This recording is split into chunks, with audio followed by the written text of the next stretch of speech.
आम लोग नहीं आए तो उसको भी हम ग्राम सभा नहीं मानेंगे। और ये जो दलालों की सभाएं हैं, ये जो पुराने पॉलिटिकल लीडर्स की सभाएं हैं, ये हिसाब के लिए तैयार है। जनता पार्टी की ही हुकूमत आगे आएगी और उन पुराने सियासी दलालों को जो कल तक हमारे आंखों के सामने झुग्गी और झोपड़ी में रहते थे और आज बड़े महलों में रहते हैं, आज बहुत बड़ी प्रॉपर्टी बनाई हुई है, उनका भी हिसाब लगने वाला है। जो पब्लिक डिफीटेड है, इंशाल्लाह आने वाले वक्त में पहले उनको हिसाब लिया जाएगा, फिर यहाँ पे इलेक्शन जब आएंगे, इलेक्शन के जरिए लोगों का हक डिलीवर किया जाएगा। तो नाज़रीन किराम, आपका आरएनए में खैर मकदम। अभी हमारे साथ बराह रास्त जुड़े हैं मोहम्मद मकबूल गनाई, जो कि अनंतनाग डिस्ट्रिक्ट के भारतीय जनता पार्टी के जनरल सेक्रेटरी हैं। तो आइए उनसे कुछ बात करते हैं हम लोग। तो सर, आपका खैर मकदम हमारी चैनल में, आपने अपना टाइम निकाला और हमें टाइम दिया, आपका शुक्रिया हमारे साथ जुड़ने के लिए। तो सर, आपसे जानना चाहेंगे कि सबसे बड़ी बात, अभी जो आपके पार्टी के प्रेसिडेंट हैं यूटी के लिए, रविंदर रैना जी अभी कश्मीर के दौरे पे हैं, तो उनका ये खास दौरा है, तो इसके बारे में पहले आप जानकारी दें कि क्या कुछ नई तब्दीलियां हैं, क्या कुछ नई डेवलपमेंट्स हैं पॉलिटिकल फ्रंट से, वो बताएं। शुक्रिया आपका, आपने सबसे अच्छा सवाल किया, मौके का सवाल किया। हमारे हरदिल अजीज लीडर, शेरदिल लीडर और गरीबों के हमदर्द लीडर रविंदर रैना जी आज कश्मीर के स्पेशल दौरे पे हैं। वो खुद नहीं आए, कश्मीर के गरीबों ने, मोहताजों ने, लाचारों ने उसको फोन कर करके बुलाया, क्योंकि कश्मीरियों को रविंदर रैना जी के साथ इतना मोहब्बत है, जितनी मोहब्बत हमें कश्मीरी जमीन के साथ, उतना कश्मीरियों का मोहब्बत रविंदर रैना जी के साथ। आज वो कश्मीर के दौरे पे हैं, बारामूला थे, श्रीनगर थे, बडगाम थे। आपने शायद इंटरव्यू किया होगा, पिछले ही दिन अनंतनाग थे, यहाँ हमारे दाऊदी साहब के घर थे, डॉक्टर काजी निसार साहब के घर थे, और एक बच्चा दहशतगर्दों का शिकार हुआ था, वहां पे थे। और जब उसने सुना, अनंतनाग कॉलोनी में एक बुजुर्ग एक रहता है जिसने रविंदर रैना से मिलने की बड़ी तमन्ना की थी, और रविंदर रैना जी उसके घर गए, उसको मिले, उसकी खैर खबर पूछी। और बड़ी बात तो ये है कि PAGD क्या बोलते हैं उसको, जो कि पब्लिक गुपकार अलायंस, जो कि पब्लिक डिफीटेड प्रोग्राम्स वो चलाए हैं, पब्लिक ने उनको डिफीट किया है। गुपकार अलायंस आज जम्मू में धरने के लिए है, बट भारतीय जनता पार्टी कश्मीर में कश्मीरियों की तरक्की के लिए, लोगों की आबादी के लिए कश्मीर में है। भारतीय जनता पार्टी का लीडर रविंदर रैना जी घर घर जा रहा है। और जब वो अनंतनाग आए, मैं आपको स्पेशल बताता हूं, अनंतनाग ने उसने हम लीडरों का रिव्यू लिया और हम लीडरों के टाइम का हिसाब लिया, और कितना टाइम हमने लोगों के पास बिताया है और क्या क्या चीजें लोगों से हमने ली है और उनको क्या क्या चीजें हल करके दी है, उसका उसने मुकम्मल हिसाब लिया। और आगे के लिए एक स्ट्रिक्ट ऑर्डर दे गए कि वो वापस आ रहा है। हर कॉन्स्टिट्यूंसी में वो कम से कम 10 दिन, 8 दिन खुद रहेगा। हर गांव में वो खुद आना चाहता है और हर घर को वो खुद मिलना चाहता है। खासकर उन लोगों को मिलना चाहता है जो सियासत से मार खाए हुए हैं, जो सियासी लीडरों से दबे थे, जो डाउन ट्रोडन पीपल्स, जो BPL लोग, जो AY कैटेगरी के लोग, जो बेबस इंसान। उसने ये प्रपोजल बनाया है, हर बेबस के पास जाएगा, हर बेघर के पास जाएगा, हर बेजुबान के पास जाएगा, हर BPL के पास जाएगा, हर AY वाले के पास जाएगा, और हर उस इंसान, माँ, बेटी, नौजवान को मिलना चाहता है जो आज तक इन PDP गुंडों ने, उन नेशनली गुंडों ने, उन कांग्रेसी गुंडों ने, जो कि हर पंचायत हल्के में, हर गांव में उन्होंने पाल के रखे थे, और जिनका बेड़ा आज गर्क हुआ है, और जिनकी जमीन भारतीय जनता पार्टी के लीडरों ने तंग की हुई है। और इंशाल्लाह आने वाले जो इलेक्शन है भारतीय जनता पार्टी आने वाले इलेक्शंस के लिए मुकम्मल तौर तैयार है, चाहे वो पंचायत है, चाहे वो बल्दियाती है, चाहे वो असेंबली है, चाहे वो पार्लियामेंट है। भारतीय जनता पार्टी का कोर्म, भारतीय जनता पार्टी का सेटअप ये बिल्कुल रेडी है और हम इंतजार कर रहे हैं कि इलेक्शन कमीशन का फैसला जब भी आता है उनको फैसला करना है।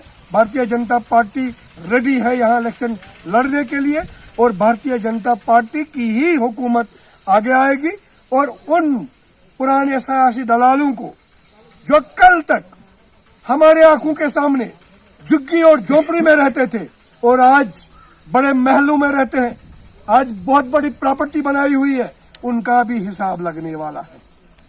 तो मकबूल साहब, अगर हम लोग कारगिल के इलेक्शंस की बात करें तो वहां पर बीजेपी के खाते में 2 सीट्स गई और बाकी सभी सीट्स अपोजिशन के हक में। तो आप क्या कहते हैं इस बारे में कि वहां पर क्या बीजेपी पीछे रही, क्या कुछ खामियां रही, किस वजह से बीजेपी वहां पर अपनी सीटों पर पकड़ नहीं बना पाई? इसके बारे में आपका क्या कहना है? मैं सबसे पहले ये बताता हूं आपको कि कारगिल से बीजेपी हारी नहीं। मैं डिफाइन करके देता हूं, लद्दाख से बीजेपी हारी नहीं, लद्दाख से बीजेपी जीत के आई है। आप जरा तवारीख पे जाइए, जरा थोड़ा हिल डेवलपमेंट काउंसिल की पीछे की तरफ जाइए, वहां हिल डेवलपमेंट काउंसिल उसमें नेशनल और कांग्रेस था, बीजेपी का कोई नामो निशान कारगिल में था ही नहीं। ना कोई इलेक्शन लड़ता था हमारे तरफ, ना कोई वहां हिल डेवलपमेंट काउंसिल में था, ना कोई और कोई चुनाव हमारा कोई वहां पे था ही नहीं। और आज की डेट में भारतीय जनता पार्टी ने अपने दम पर 2 सीटें निकाली और अपने जो भारतीय जनता पार्टी के हिमायत पे चल रहे थे 2 सीटें निकाली और 7 सीटों पे भारतीय जनता पार्टी ने चंद वोटों से पीछे रही और सेकंड लेवल पे आ गई। सेकंड लेवल पे आना ये जीता हुआ कैंडिडेट माना जाता है। वो 7 मिला के अपने 2 मिला के हो गए 9 और हिमायती 2 मिला के हो गए 11। भारतीय जनता पार्टी आज 11 सीटों पे वहां आगे चल रही है, जिसमें वहां हमने 4 जीती है, जबकि हमारा वहां पे कुछ नहीं था। ये लोग बोल रहे थे ये रेफरेंडम, जरा उनका रेफरेंडम गया कहां? 7 सीटों पे 2 सेकंड पोजीशन पे भारतीय जनता पार्टी आई, वो हमने जीत ली हुई है, वो हमने जीती हुई है और 4 सीटें माशाल्लाह वो 1-2 तो बीजेपी के खाते में और 2 हिमायती के खाते में। अब बीजेपी ने वहां जीता या हारा, वो वोट शेयर अब देखिए, जो वोट शेयर नेशनल और कांग्रेस का था, आज भारतीय जनता पार्टी ने उनके खेमे में अपना झंडा गाड़ दिया है, वोट शेयर बढ़ा दिया है और माशाल्लाह आगे आने वाले इलेक्शन में लद्दाख की पूरी हिल development council Bharatiya Janata party की जोली में होगी, जरूर होगी।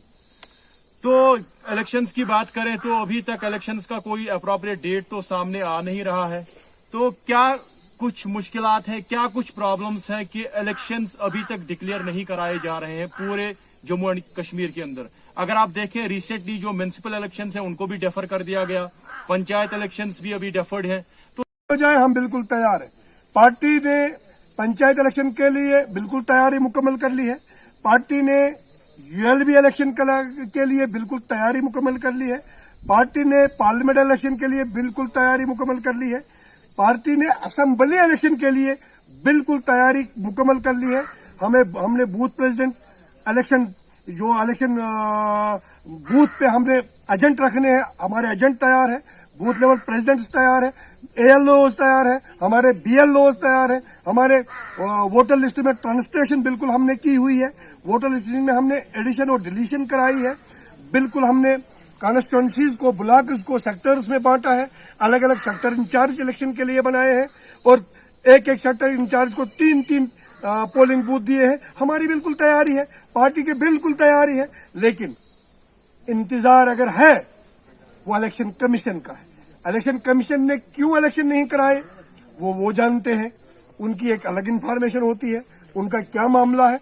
बिल्कुल इलेक्शन कमीशन आज शाम को अनाउंस करे, भारतीय जनता पार्टी को 24 घंटे की जरूरत नहीं है तैयारी करने की, बिल्कुल एक अनाउंस हो जाए और अनाउंस होने के दिन ही भारतीय जनता पार्टी रेडी है इलेक्शन के लिए। और हमारे रविंदर रैना जी बिल्कुल रेडी है इलेक्शन कराने के लिए। पूरी भारतीय जनता पार्टी की जम्मू कश्मीर टीम बिल्कुल रेडी है, हमें कोई दिक्कत नहीं है। दिक्कत उन लोगों को होगी, उनको परेशानी होगी, हमें कोई परेशानी नहीं है। आज हम बेवसूख से कहता हूं कि लोग आज चाहते हैं भारतीय जनता पार्टी को, लोग आज चाहते हैं हक और इंसाफ को।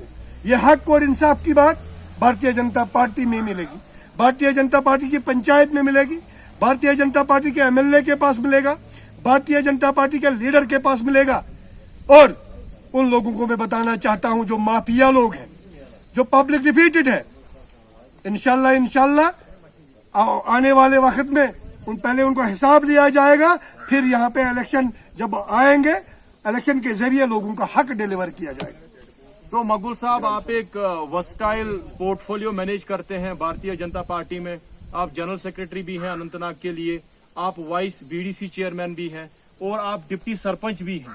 तो यहाँ पर जो तेलवनी के अंदर ग्राम सभा कराई जाती है, तो उसके बाद लोग ग्राम सभा से निकल के बाहर आके ये कहना है लोगों का कि उनकी जो शिकायतें हैं उनका अजाला नहीं हो पा रहा है। तो इसके बारे में आपका क्या कहना है? सबसे पहले मैं आपको बताऊं, एक जगह पे आपको थोड़ा सा शायद इन्फॉर्मेशन नहीं है। डिस्ट्रिक्ट जनरल सेक्रेटरी तो मैं हूं और वाइस बीडीसी चेयरमैन हूं, लेकिन मैं डिप्टी सरपंच नहीं हूं। यहाँ पे हमारे डिप्टी सरपंच मुश्ताक साहब हैं और दूसरे हल्के में हमारे अब्दुर्रहमान नायकू साहब हैं, जो कि डिप्टी सरपंच बने, बट तब तक आज तक पंचायत में न कभी आए और न कभी डिप्टी का मतलब उसने समझा। आपने जहां तक सवाल किया कि तेलवनी में जो ग्राम सभा होती है, ग्राम सभा होने के बाद लोग क्यों नाराज होते, मैं इस चीज का आपको वाज़ेह जवाब देता हूं कि प्रॉपर तेलवनी में ग्राम सभा नहीं होती है। यहाँ डार सभा और न्यायिक सभा होती है, वार्ड सभा भी नहीं होती है।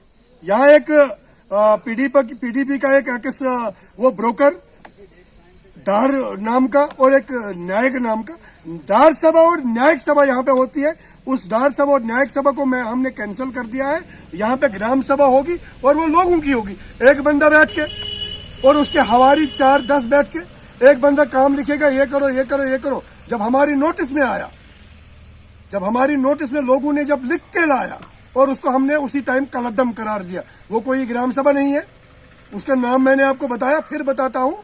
न्यायिक सभा और डार सभा, ये तेलवनी में न्यायिक सभा और डार सभा नहीं चलेगी। आम लोग आ जाएंगे।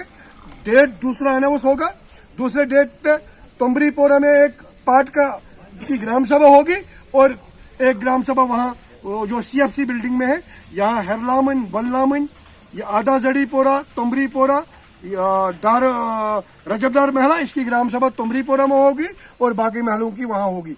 और अगर उस ग्राम सभा में आम लोग नहीं आए, मैं उसमें हूंगा, आम लोग नहीं आए तो उसको भी हम ग्राम सभा नहीं मानेंगे। और ये जो दलालों की सभाएं हैं, ये जो पुराने पॉलिटिकल लीडर्स की सभाएं हैं, ये हिसाब के लिए तैयार रहें, अपनी प्रॉपर्टीज का हिसाब देने के लिए तैयार रहें। और लोगों के जो इन्होंने लोगों से जुल्म किया हुआ है इस हल्के में, उसके लिए आज से ये तैयार रहे। और मैं तेलवनी की पंचायत को बताना चाहता हूं, जो यहाँ के पंच है, कभी भी सरकारी काम में वो नहीं आए। उनसे मैं पूछना चाहता हूं, एक्सप्लेनेशन उनकी निकलेगी। अगर यहाँ पे डिप्टी सरपंच बना है, किस चीज के लिए बना है? किसी की खातिरदारी करने के लिए नहीं बना है, किसी के घर काम करने के लिए नहीं बना है। उसको भी मैं हिसाब ले लूंगा। और आगे मैं तमाम तेलवनी के रहने वालों से गुजारिश करता हूं कि जब भी पंचायत की कोई मीटिंग होगी, कोई दलाल उसमें नहीं बैठेगा, आम लोग बैठेंगे। माशाल्लाह, ये तेलवनी का ही मसला नहीं, बहुत सी जगहों पे ये पुराने दलाल ये कर रहे हैं। और मैं तमाम ब्लॉक अचबल के तमाम पंचायत हल्कों के रहने वालों से कहना चाहता हूं कि मेहरबानी करके किसी भी सियासी दलाल को ग्राम सभा में बात करने की इजाजत ना दे। आम पब्लिक को बात करने की इजाजत दे, पंचायत को बात करने की इजाजत दे। और यहाँ यार बड़ा अनहोनी हो रही है। आप भी वहां थे, कंगनहाल में हमने वो इनाग्रेशन की बीडीसी चेयरमैन और डीडीसी चेयरमैन ने, और उसका भाई, वो जो एक सिंपल एक वकील है, उसने बाइट दे दी, जिस बाइट पे बहकबे को खपत उठानी पड़ी कि मैंने ये प्रोजेक्ट बनाया है, मेरा ये एक खाता। भाई, आप नेशनल के नेशनल ही हो। आप मुझे बताइए पंचायत में कौन सा आपका पोर्टफोलियो है, मुझे आप बताइए। कौन सा पोर्टफोलियो आप तो एडमिनिस्ट्रेशन में है, पंचायत मैडम करा रही है, महकमा मैडम करा रहा है, पंचायत पीएचई का प्रोजेक्ट लगा रहा है, महकमा लगा रहा है, आम लोग मांग रहे हैं। आप बीच में कहां से आते तब क्या आते हो, मैंने किया उसने किया, क्या किया है आप लोगों ने। और आगे के लिए आप लोग होशियार रहिए, ये चीज हम कतई बर्दाश्त अब नहीं करेंगे। इस चीज पे हम सरकारी तौर इसकी नोटिस लेंगे और तमाम ग्राम सभाओं में बीडीसी चेयरपर्सन खुद जाएगी देखने, वाइस चेयरमैन खुद जाएगा देखने, जहां से भी कोई गलत हो रहा है हम लोगों को धोखा नहीं देंगे। सीधे लोग बताएंगे और उनको डिलीवर सीधे पंचायत करेगी। तो शुक्रिया मकबूल साहब, आपने अपना कीमती टाइम दिया। शुक्रिया आपका आरएनए में जुड़ने के लिए।